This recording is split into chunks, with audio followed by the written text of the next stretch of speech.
Hi all, welcome to week 8. So you have finished your argumentative papers, and over the weekend I went back and I gave those feedback. The first thing you need to do this week is go and find your feedback for your argumentative papers and look over it. If you can't find your feedback, let me know. And then I've also included this video here, this argumentative paper feedback video that will go over some of the main things that comes up in this paper. Usually it's going to be citation issues or MLA format issues or not having a counter argument or something like that. So look over your feedback, watch this video. And then I have made this assignment here, just like all the other times, where you can ask questions about your feedback. If you don't have any questions, you don't have to ask any. You can leave this blank this time because I'm going to have a lot of work this week and I don't want to grade any extra ones. But if you want a free 100, ask a question. If you have questions, ask a question here. This is due Monday, so very quickly this needs to be turned in so that I have time to give them back to you and respond to them, and you have time to use that information to make corrections on your paper. So once you have your answers for that, go ahead and make corrections on your drafts, and then they will be due in this assignment here by Wednesday at 6 o'clock. You'll just upload them the same way you did before, and I'll go through them and check them and update them. If you don't need more points on your paper, you don't have to do this as well. This is also optional, but just like the other times, it will raise your grade. I need these by Wednesday at 6 so that I can get the grades in before grades are due. And then finally, down here is your final exam. So like with the grammar test, you're going to need to make sure you have your Respondus monitor on, and it's going to work as long as it worked last time and you're updating it, it should work this time. If you had problems last time, you may want to check and make sure that everything still works, or you may want to come to the computer library here or your local library if you live somewhere else. Make sure it's somewhere where you have landline internet and stuff like that. So all of this is going to be writing based, your final exam. This first part, what you're going to do is you will research a concept in philosophy called the trolley problem. This is a philosophical concept that you may have seen in memes before, where you have to choose whether a trolley goes one way and hurts a certain number of people or goes another way and hurts a different number of people. And you're going to research that on your own. You don't have to show any sources here, but you do need to do the research on your own and know what you're talking about.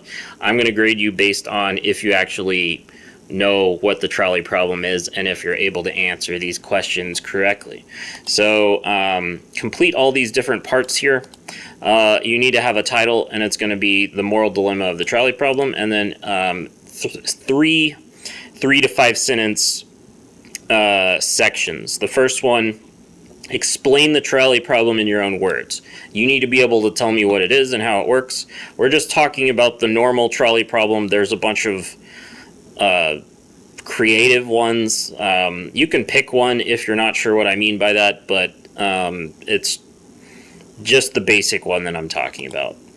3 to 5 sentences, explain the two choices presented to the switch operator in the trolley problem. The switch operator has a choice. They get to pull the switch. If they pull it, it does one thing. If they leave it alone, it does another thing. Explain what those two things are. And then part 3 here. Tell me which of the two choices you would pick. You have to pick between those two choices. You can't find a creative third solution for this. You have to pick one of those two choices. Both of them are bad choices. One of them is better. You need to explain which one is better and why.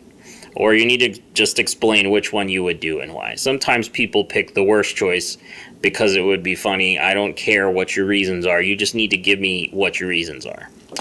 Yeah, so that's the first part of this. So research that before you actually start the test. If you didn't listen to me and did that, there's unlimited allowances for the test, so you can stop it and start it again. The second part, you're going to use this narrative, this PDF that's up here, to write 2 research-style body paragraphs, just like we've written in class. One will cover how treatment of people with learning disabilities has changed since the author's life. The other one will cover the way education can improve a person's life. So for that, you're going to need to read over this PDF. It is a pretty sad story. People have told me that they cried reading it. I'm sorry about that. It kind of comes with the class. But read it over, and then you're going to write 2 body paragraphs. Make sure that you include all the parts of the body paragraphs that we covered before. Make sure you have in-text MLA citations, just like we've used in your other papers. All right. Best of luck, everyone. This is due... When is this due? This is due by Thursday at 3 p.m. It needs to be turned in by then so that I can get your grades turned in, because they are due the next day. This can't be turned in Sunday at midnight. It'll be too late then. It needs to be turned in by Thursday at 3. If it's not in by Thursday at 3, you'll get a lot of messages from me. If it's not there by Friday morning, then you are going to be retaking the class. So don't be one of those people. All right. Thank you, guys. You did great this year. I'm really proud of all of you. Good luck in your next classes, and I will see you around.